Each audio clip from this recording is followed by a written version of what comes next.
Miss Crosby. I'm Janet Bargat. Hi, nice to meet you. Nice to meet you. Come on in and have a seat. All right, thank you.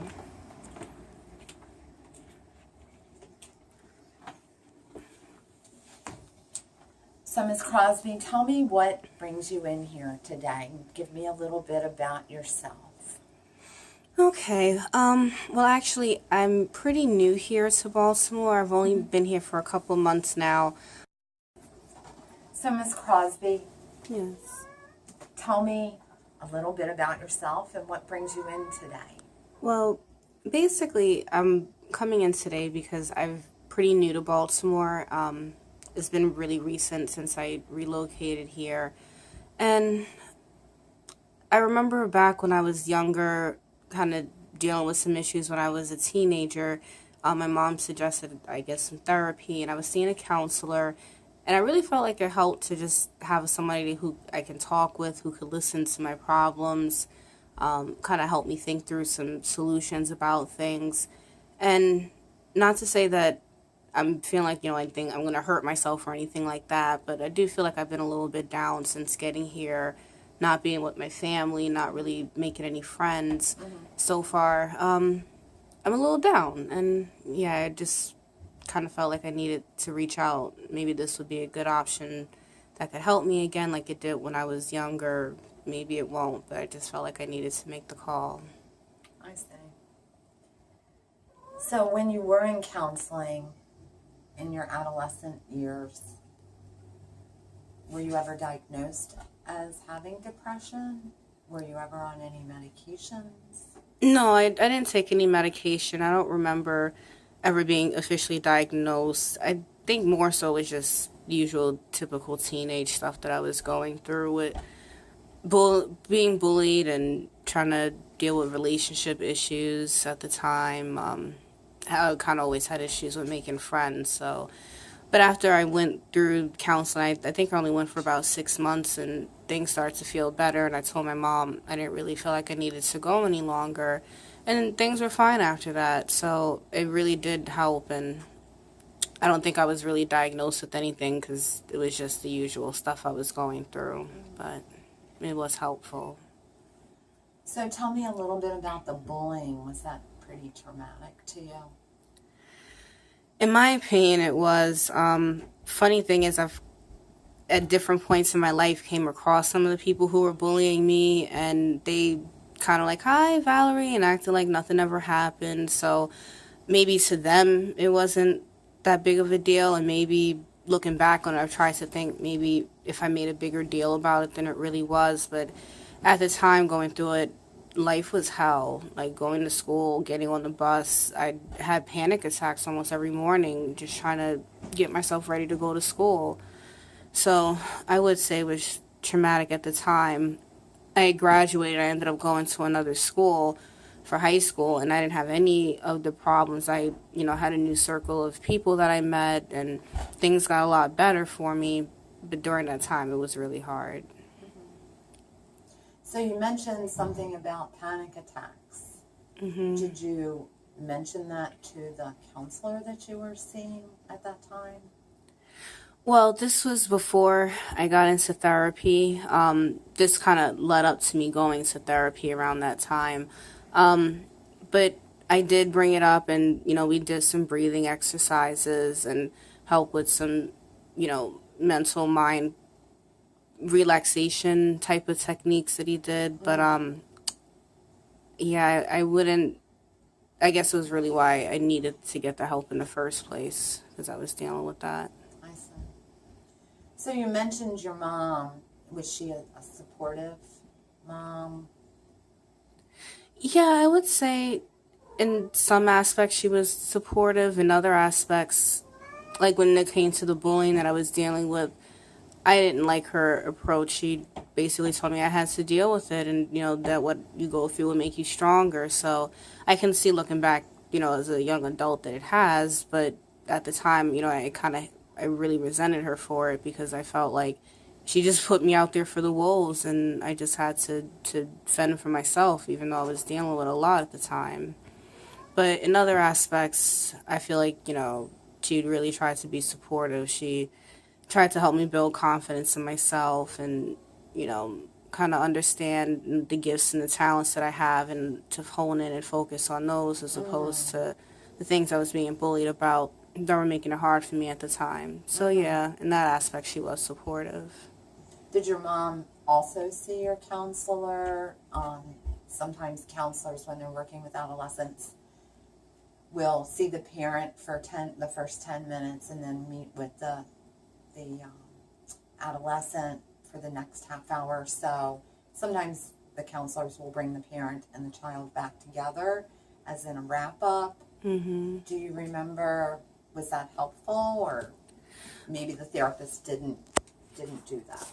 No, they, well, my mom did come to, like, my first session, and then towards the end, I remember her coming in for another session, but those were kind of the only two with her work schedule and the way things were in our household was kind of difficult at the time for her to make more appointments, so it was just kind of the initial and one later on.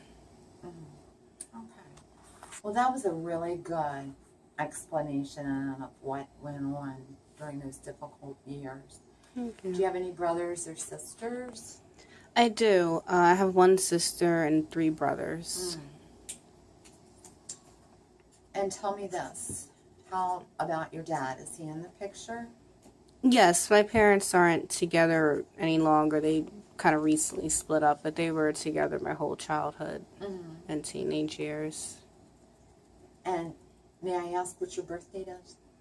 December 15th, 1985.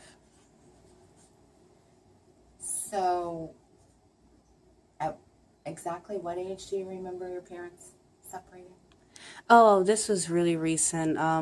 When I was in my early 20s, I would say like 23, 24. But yeah, I was grown and out of college by the time that happened. I see. So, would you say that that was a traumatic event in your life when your parents split up? I was sad about their separation. You know, they had been together my whole life, but I had found out a few years even before they separated that they were never married. So that had been like a really big shock for me at the time. But then I realized, you know, it kind of doesn't make any difference. And, you know, they still were together. They raised me in the same household my whole life. So, you know, it was just, I kind of rationalized it as just being a title. And when I asked myself, you know, does this really impact my life? I realized it didn't. So I was able to move on from that. And then the fact about them separating, as I said, it was sad, but they hadn't been happy for the last few years that they were together. And, you know, my mom was working a lot, and my dad, you know, he was off doing his music thing, and it kind of got on her nerves because, you know, it's like he focused so much on music. It was like that was the most important thing to him. So that had been arguments I heard them have many times throughout my life. So it was something like, not to say it was a big shocker when it happened, but, you know, I still feel a little sad. And since then, my mom's gotten remarried, and I really do like the person she's married to. They're happy together. She seems affectionate with him in ways I never saw her with my dad. So it's kind of nice to see her be happy, but it is kind of like that's still a bit of a twinge thinking it's not with him. And then my dad's had a few girlfriends. I guess he's, you know, kind of out doing this bachelor dating thing. So that's been strange too in a different way. But again, I'm happy for both of them because they both seem like they're, you know, moving on to do things that make them happier than being with each other. And ultimately, that's what's most important. You know, they did their job raising me, so they enjoy to be happy now. Right, and I think that that's an excellent way to look at that. Yeah, took a while. So where exactly do your parents live? Well, my dad lives in New York. My mom lives in Atlanta. So they're kind of far away. Not that they moved to get away from each other. My grandmother was kind of getting sick, and it was easier for her to move down there to be closer with her than for my grandmother to try to relocate back up north. So, you know, it just made more sense, and they've been doing really well down there since she moved down there. My brother lives there too, so, and actually 2 of my brothers live not too far away from each other, so they're all really close, and even I've been thinking about possibly going back there at some point to live instead of just to visit with them. But I really feel like I want to try to make things work for me here as opposed to going back to being with them. As much as I miss them, I've never really been alone on my own my whole life. So I feel like this is important to try to succeed and make it here. So you moved to Baltimore from New York. Okay. Yes. And was there anything in particular that made you think about this move and making this move? Well, I originally came down here because I went to college down here. I got accepted to one of the schools and I graduated. And at the time, my family was still living in New York, and I knew it was going to be really expensive trying to move back to live in New York if I lived on my own. And then also, with my parents, our relationship was really tense when I was a teenager. And I feel like we've gotten to be much better with our communication. We've gotten closer since I moved away. And I feel like if I move back, that might change our relationship again. And I'm trying to keep the dynamic how it is. So to me, it just made the most sense since I was already here and it was already job opportunities that I was able to link up with. And I had some network of people I knew from school. Mm-hmm.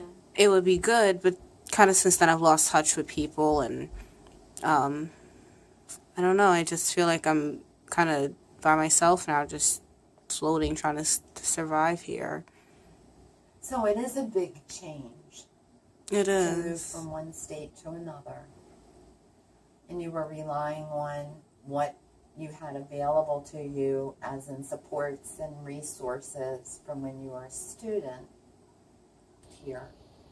But I think that that's something that we can begin to explore the next time we get together, is what is available in Baltimore and ways to access resources and support systems. But for right now, I really want to get more information regarding you and some of your history. Okay, I'm fine with that. So, you've never had any psychiatric interventions, never been on psychiatric meds, or been psychiatrically hospitalized? No. Is that correct? That's correct. Okay. I have that you have one sister and three brothers. Mm-hmm. You have a mom and dad, both living. Does anyone in your family have any medical history? My mom has a stomach issue. I'm not actually sure what the name of it is, but she's got a stomach condition. My dad's got high blood pressure, but it's been pretty well controlled. I think he had high cholesterol for a while too, but I think that's been resolved. How about for yourself? For myself, do you have any of those conditions? No, I've broken an ankle, but that was the only surgery that I had. No other surgeries, no real allergies or anything. No, pretty stable. Grandmother had diabetes. I know heart conditions and breast cancer were from some extended family members, but nothing in my immediate family. How about family history of any mental illness? I do have a sibling that's been diagnosed with paranoid schizophrenia, one of my brothers, but he seems pretty stable. He's not been on any medication since the 90s, but he's been stable, so. Very good, very good. Mm-hmm. How often do you get to see him? Oh, it's been very infrequent. He does go through periods where he isolates from our family a lot, and so the last time I saw him, I was still in high school. And recently, though, we started talking on the phone and texting and emailing one another, so I haven't seen him since I was in high school, but I have been in some communication with him recently. Excellent. How about your other brothers and sisters? Your sister and brothers? My sister lives out in another country, so I don't get to see her as much as I used to. We used to get together for all the holidays. She always lived out of state, but we always got together several times a year. Now it's, every couple of years when I get to see her. My other brother, I see him still every few months. Sometimes his business brings him up to this area, so I get to see him. And other times I've been, going to visit him. So.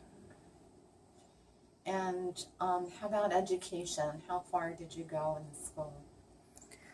I completed my undergrad, have a bachelor's in psychology and Spanish. I was working towards getting my master's degree, but had some complications with that, so I had to take a little bit of a break and trying to get acclimated with this new environment and a new job. But I do plan maybe to go back to school and see if there's some schools in this area that can pick up my education again. Now, you mentioned the job.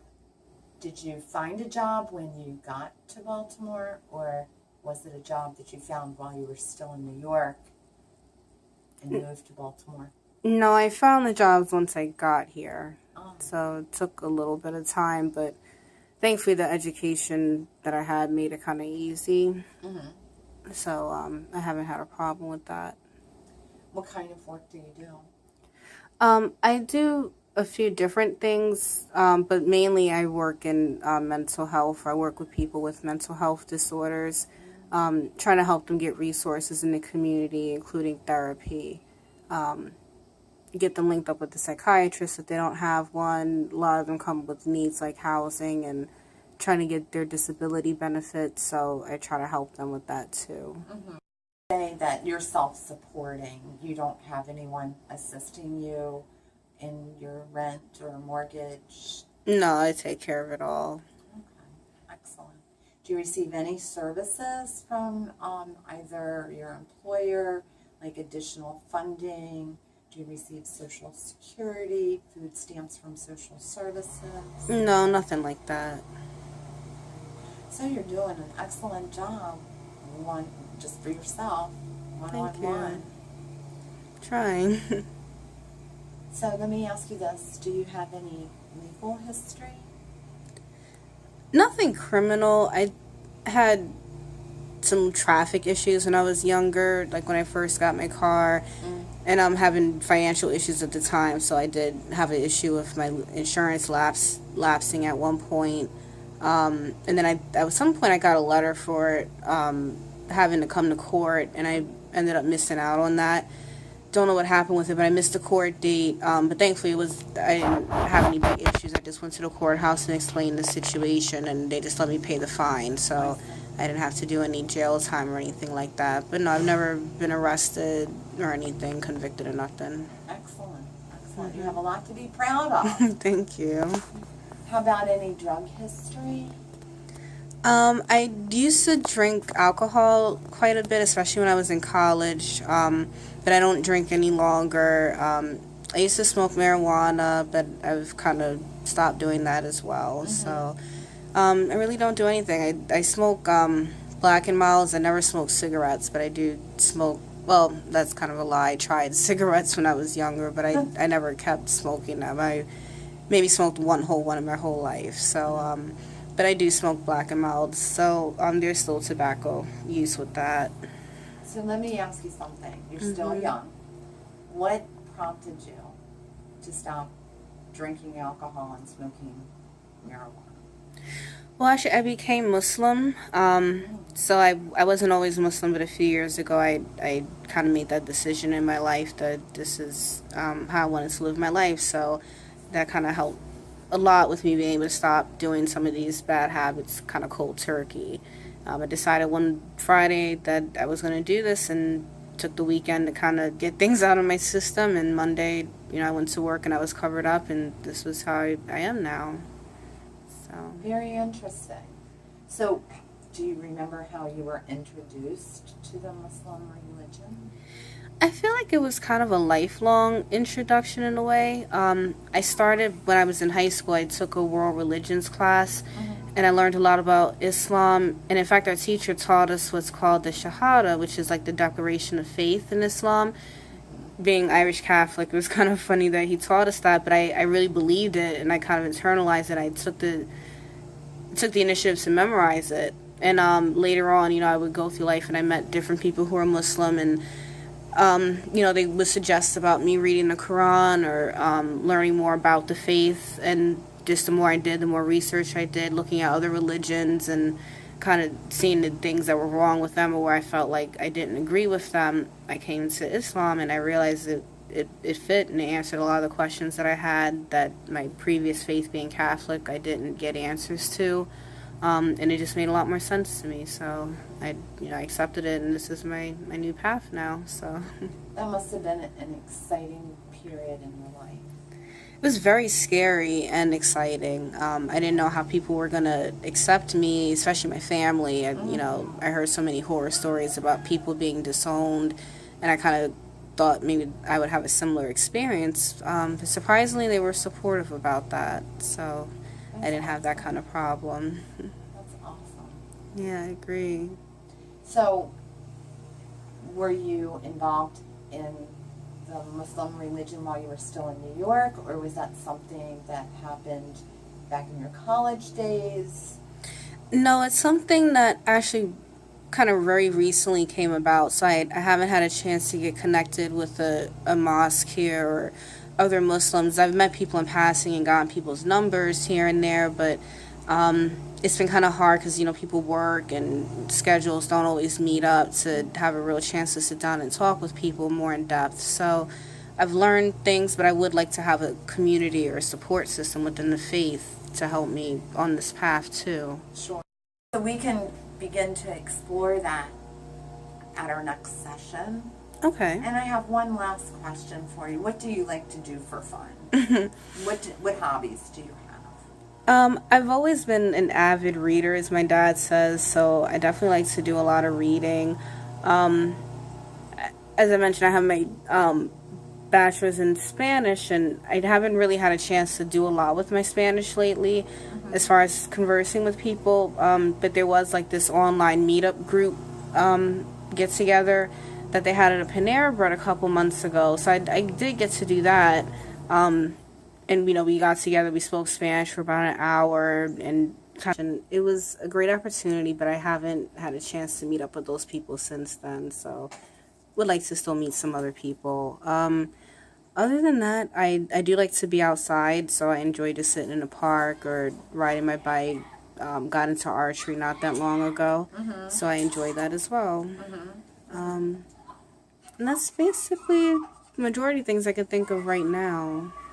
Well, it sounds like you only have a few things that maybe we could work on together that really would help you feel better adjusted here in Baltimore.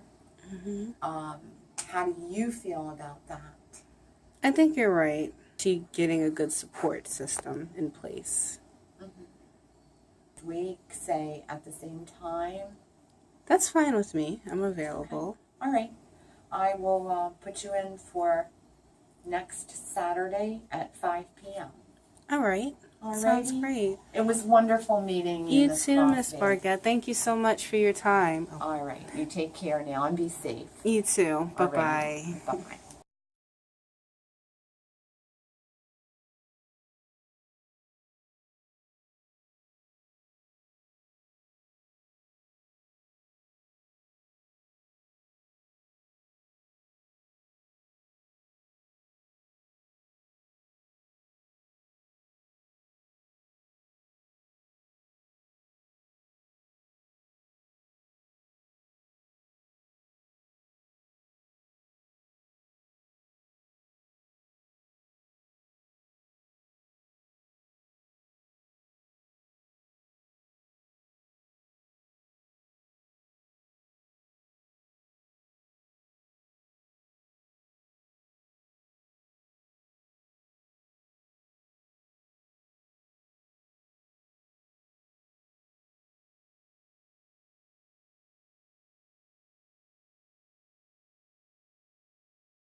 you have quite a number of interests with Spanish, archery, reading, and I really honestly think that in a few sessions, I think you'll be able to work through a spot where you are comfortable with your move here to Baltimore and finding the resources that maybe will benefit you. And I think that we'll have a really good success at working on that together. I think so too. I'm looking forward to it at least.